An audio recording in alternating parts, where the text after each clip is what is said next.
intermolecular force, and that is hydrogen bonding. This is actually the strongest of the three main intermolecular forces of the three.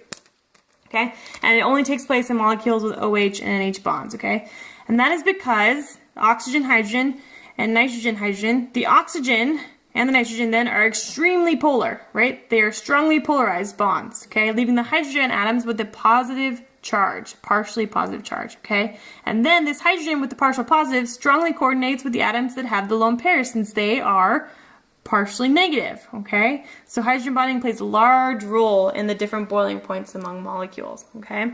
So if we could draw hydrogen bonding taking place, it's actually an entire network of hydrogen bonding. So let's draw two molecules of water, and let's draw their lone pairs for added effect. Okay, so as it says there, the OH bonds and the NH bonds are strongly polarized, okay? And that's true, right? The lone pairs then have a very large, relatively, partially negative charge, okay? And then if we think about the overall dipole of the OH bond, again, it leaves this hydrogen partially positive, okay? It's because the oxygen, right, is pulling so much more electron density. So it leaves the hydrogen out in the cold. It's got that partially positive charge, okay?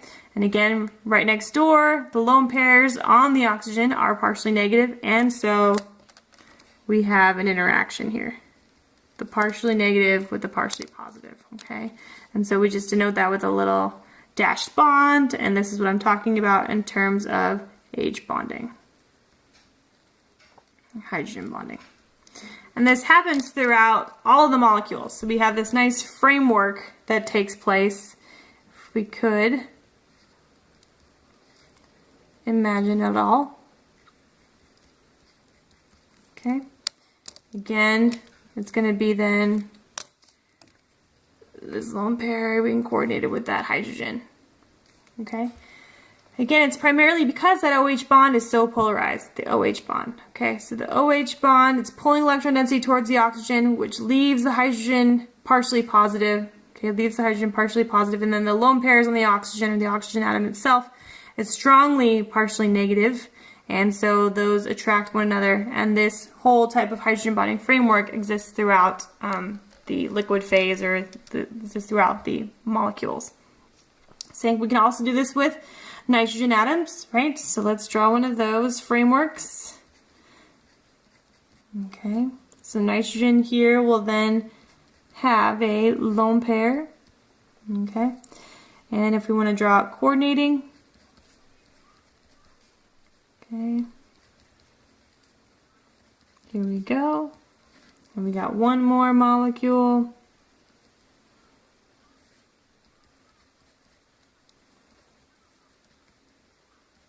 H, H, and these are coordinating.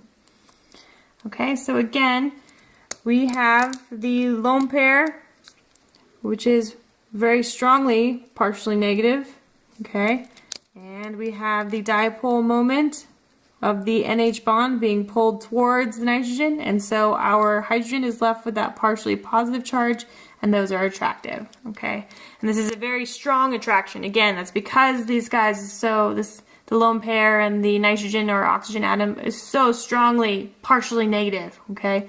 And then the hydrogen is so strongly partially positive. It's a very strong interaction, very, very strong. So my question for you guys now is, which one of these is going to be stronger? Like, which molecule would you expect to have a higher boiling point? Can you tell me? To answer that question, why don't you think about the electronegativity of nitrogen versus oxygen? Which atom is more electronegative? The answer is oxygen. And so this interaction is going to be even more pronounced. It's going to be even stronger, okay? Because again, just the electron density on oxygen is just going to be pulled there even tighter, rendering this hydrogen even more partially positive. And so the OH bonding, OH hydrogen bonding is going to be stronger. OH H bonding is going to be stronger than NH, and that is because the O is more electronegative. It's more electronegative, and therefore H is more partially positive polarized. Again, it's just a more pronounced effect because that oxygen is more electronegative. Okay, so this whole framework is very tight and results in very strong interactions. Okay, H-bond framework is very strong. Okay, and therefore the boiling points between these molecules is very high. Okay, so let's show a distinct example where we have a molecule that is polar. Okay, and one that has the ability to do hydrogen bonding. Okay, which one would you expect to have a higher boiling point? Hopefully you would expect the one that can do hydrogen bonding, and you would be correct. The boiling point here is negative 25 degrees C, and this guy is a whopping 78 degrees C. Okay, so if we can hydrogen bond, that is the strongest of the intermolecular forces. So if we go back to our original slide, okay, which one should have the highest boiling point? Maybe the one that can hydrogen bond, followed by the molecule that can participate in dipole-dipole interactions, followed by the one that can only do van der Waals interactions, right? And so the actual, if we then incorporate even more examples in here, and if I give you their actual boiling points, we'll see that is the case, okay? So the molecule that can hydrogen bond has the highest boiling point, followed by the molecule that participates in dipole-dipole interactions, and then finally the one that only experiences the London dispersion forces, or the van der Waals, okay? And so if we have even more pronounced of each interaction, okay, this guy, right, we said this guy was not as polar as the doubly bonded oxygen, and so its boiling point was was lower, and that's again because the dipole-dipole interactions here are not as strong as here. This guy, remember the London dispersion forces were more significant because the surface area was larger, so its boiling point was higher than this guy. And this guy's got 2 alcohols, it's got 2 opportunities to hydrogen bond, and so its boiling point is even greater than isopropanol as shown here. And this is a really high boiling point, so I don't want to try and remove that from my reaction. That would take forever. Awesome, so the last topic of this handout is solubility.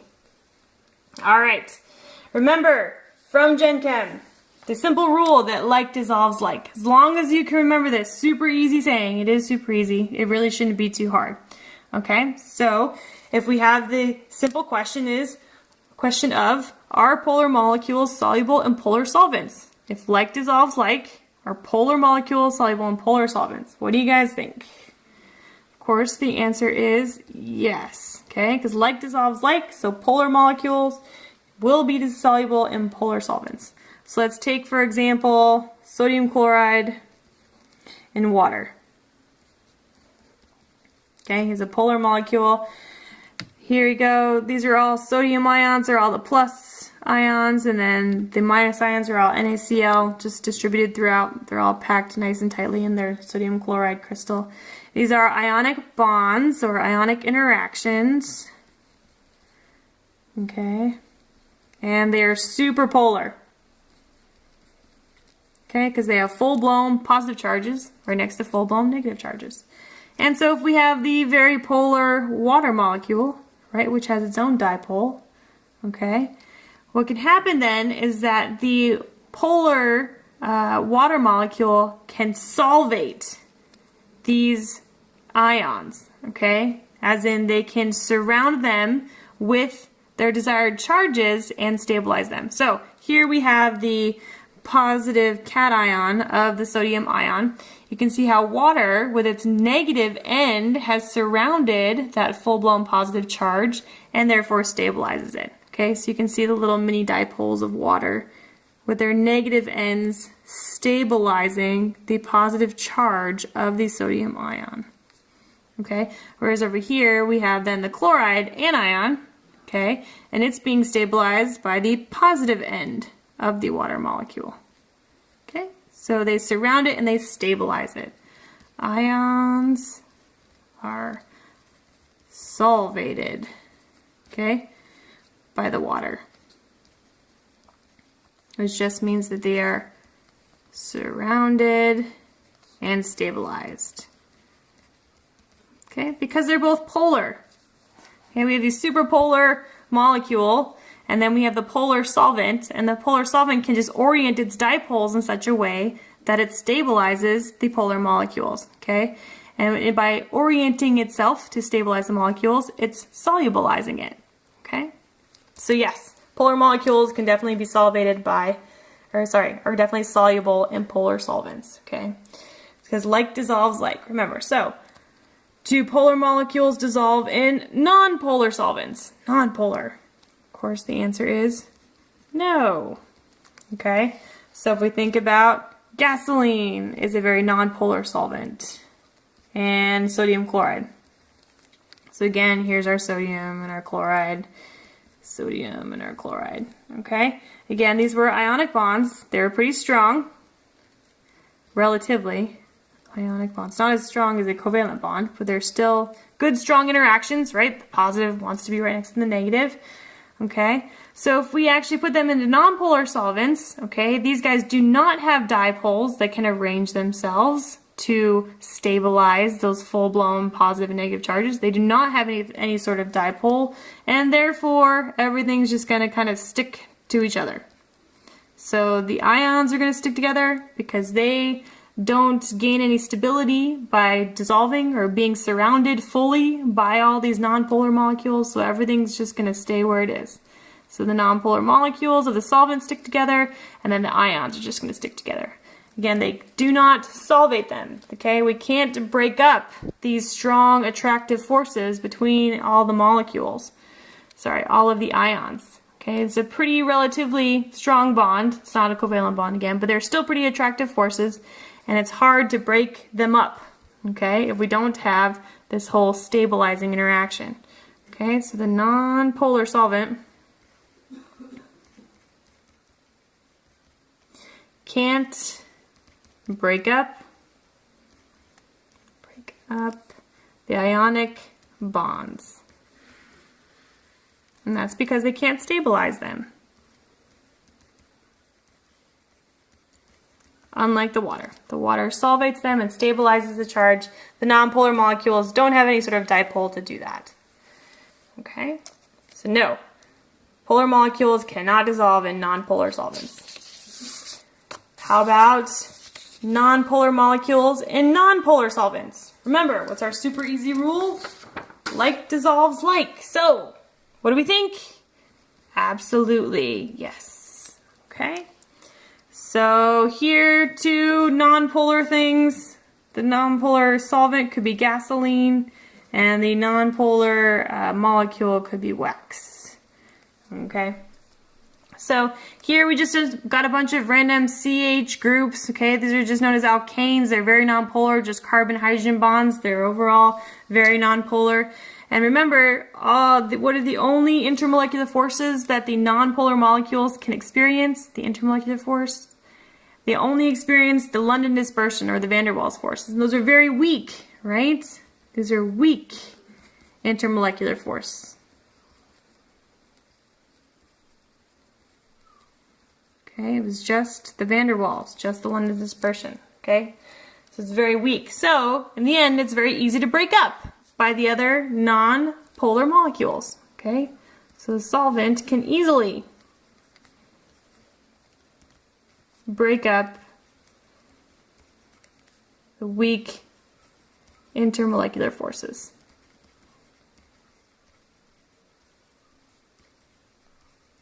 Awesome.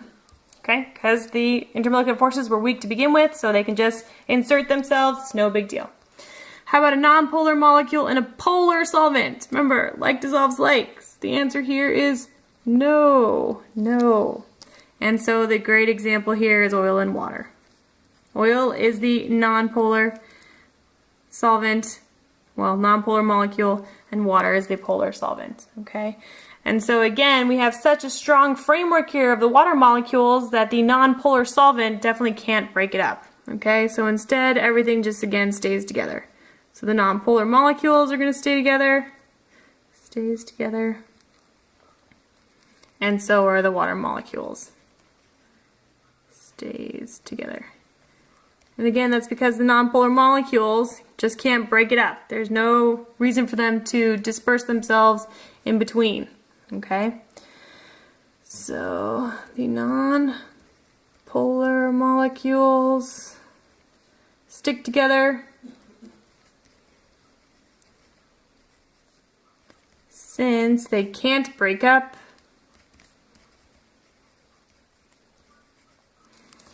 The polar interactions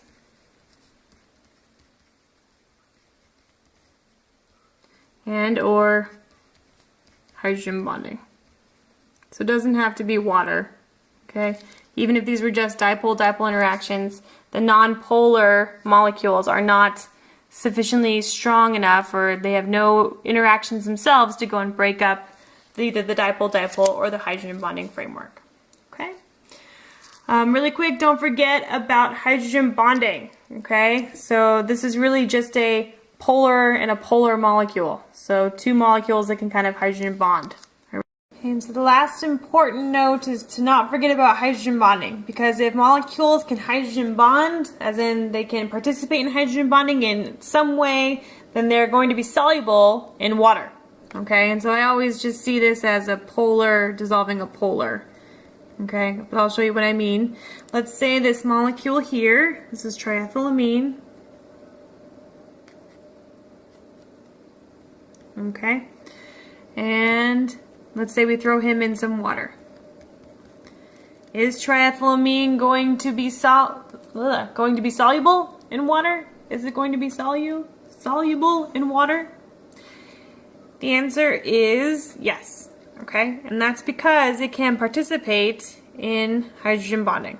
Okay, so if we imagine, although it doesn't have an NH bond to donate itself, like it doesn't hydrogen bond within itself, it can kind of like be a hydrogen bond almost acceptor. Okay, because if we think about water then, okay, and if we were to keep drawing this framework, water could hydrogen bond with itself, but then again, still these hydrogen bonds can go and interact with the lone pairs on the nitrogen of triethylamine.